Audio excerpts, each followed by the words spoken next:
এই যে সাম্প্রতিক যেই ঘটনাটা ঘটলো, তিনি একজন মসজিদের ইমাম, এক সময় পানি চেয়েছিলেন। দায়িত্বশীল মানুষ পানি হাতে নিয়ে তাকে উপহাস করেছে। পানির বোতলটা তার মুখের কাছে নিয়ে পানি না দিয়েই বোতল ফিরায় নিয়ে এসেছে। দু একজন কুলাঙ্গারের কারণে আজকে গোটা পুলিশ বাহিনী যেখানে বিতর্কিত হচ্ছে, এদেরকে চিহ্নিত করে বিচারের আওতায় এনে দৃষ্টান্তমূলক বিচার যদি নিশ্চিত করা না যায়, তাহলে এই দেশের জনগণ শান্তির নিঃশ্বাস ফেলতে পারবে না। মনে রাখতে হবে, শক্তি আর দাপট এগুলো পৃথিবীতে চিরস্থায়ী নয়। সুতরাং আমরা দাম্ভিক যেন না হই, আমরা যেন কোনো মানুষের উপর জুলুম না করি। আমাদের প্রিয় মাতৃভূমি এই বাংলাদেশে মানুষের কাছে মানুষের মর্যাদা কতটুকু আছে আমাদের ভাবতে বড় অবাক লাগে। আমাদের ভাবতে বড় অবাক লাগে যে আজকে মানুষের কাছে মানুষের জীবন একদম মূল্যহীন হয়ে পড়েছে, মূল্যহীন হয়ে পড়েছে। যখন যার প্রভাব আছে, প্রভাব খাটিয়ে নিরপরাধ নিরীহ একজন মানুষের উপর আক্রমণ চালাচ্ছে।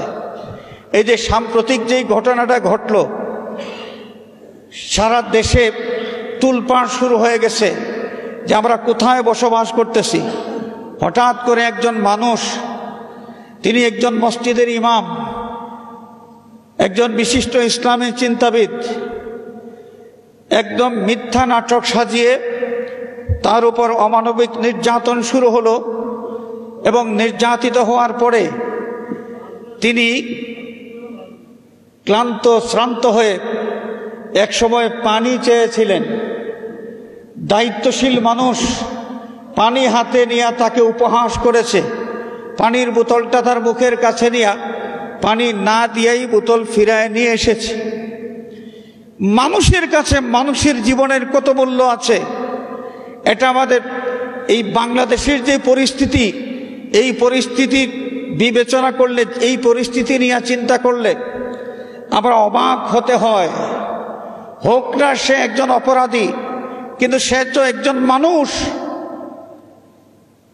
অপরাধী হোক না হোক সেটা বিচারের পরে দেখা যাবে, কিন্তু উপস্থিত তার যে পরিস্থিতি, একজন মানুষ হিসাবে সে একটু পানি চেয়েছে, এক বিন্দু পানিও তাকে দেওয়া হয় নাই, তাকে উপহাস করা হয়েছে। এই যদি হয় অবস্থা, তাহলে আমরা কোথায় বাস করতেছি? আমাদের জানমালের কি নিরাপত্তা আছে? আমাদের জানমালের কি নিরাপত্তা আছে?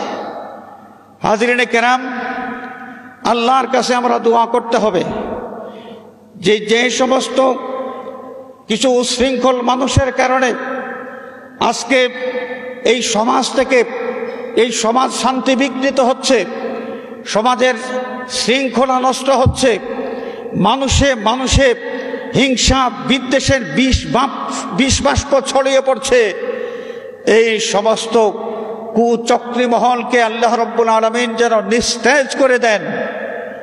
হাজরিনে কেরাম, আমাদের বাংলাদেশে মানুষের নিরাপত্তার জন্য, দেশের শৃঙ্খলা রক্ষার জন্য আমাদের পুলিশ বাহিনী গুরুত্বপূর্ণ ভূমিকা পালন করে যাচ্ছেন। আমাদের পুলিশ ভাইয়েরা তারা অনেক অনেক প্রতিকূল পরিস্থিতির মোকাবেলা করেও দেশের মানুষের শান্তি শৃঙ্খলার জন্য, নিরাপত্তার জন্য তারা কাজ করে যাচ্ছেন। কিন্তু দু একজন কুলাঙ্গারের কারণে আজকে গোটা পুলিশ বাহিনী যেখানে বিতর্কিত হচ্ছে, এদেরকে চিহ্নিত করতে হবে। এদেরকে চিহ্নিত করে যদি এদেরকে বিচারের আওতায় না আনা যায়, তাহলে এই পুলিশ বাহিনী নিয়ে আবার জনগণের মধ্যে বিতর্ক তৈরি হবে। মানুষ যেভাবে পুলিশকে বন্ধু মনে করেন এবং পুলিশ ভাইয়েরা, পুলিশ বাহিনী যেভাবে নিষ্ঠার সাথে তারা দেশের জন্য, জনগণের জন্য কাজ করে যাচ্ছেন, তাদের এত অবদান, তাদের এত এই যে অক্লান্ত পরিশ্রম, এই পরিশ্রম ম্লান করে দিবে, বিতর্কিত করে দিবে এই কুচক্রী দু চারজন যারা আছে। এদেরকে চিহ্নিত করে বিচারের আওতায় এনে দৃষ্টান্তমূলক বিচার যদি নিশ্চিত করা না যায়, তাহলে এই দেশের জনগণ শান্তির নিঃশ্বাস ফেলতে পারবে না। হাজরিনে কেরাম, আমরা কোনো মানুষের উপর যেন জুলুম না করি, আমরা যেন জালিম না হই। রাসূলুল্লাহ সাল্লাল্লাহু আলাইহি ওয়াসাল্লাম সতর্ক করে দিচ্ছেন যে ইত্তাকু দাওয়াতাল মাজলুম ফাইন্নাহা লাইসা বাইনাহা ওয়া বাইনাল্লাহি হিজাব। কোন মজলুমের বদদুয়াকে তোমরা ভয় করো, কারণ মজলুম সে যেই হোক, মজলুম সে চাই মুসলমান হোক অমুসলমান হোক, সে পাপী হোক আর নিষ্পাপ হোক, যদি সে মজলুম হয়, কেউ অন্যায়ভাবে তার উপর কোনো অত্যাচার করে, মজলুম লোকটা যদি আল্লাহর কাছে ফরিয়াদ করে, সাথে সাথে তার ফরিয়াদ আল্লাহ রাব্বুল আলামিন কবুল করবেন। আর মজলুমের ফরিয়াদ যদি আল্লাহ রাব্বুল আলামিন কবুল করেন, তাহলে জালিমদের কোনো রেহাই নাই।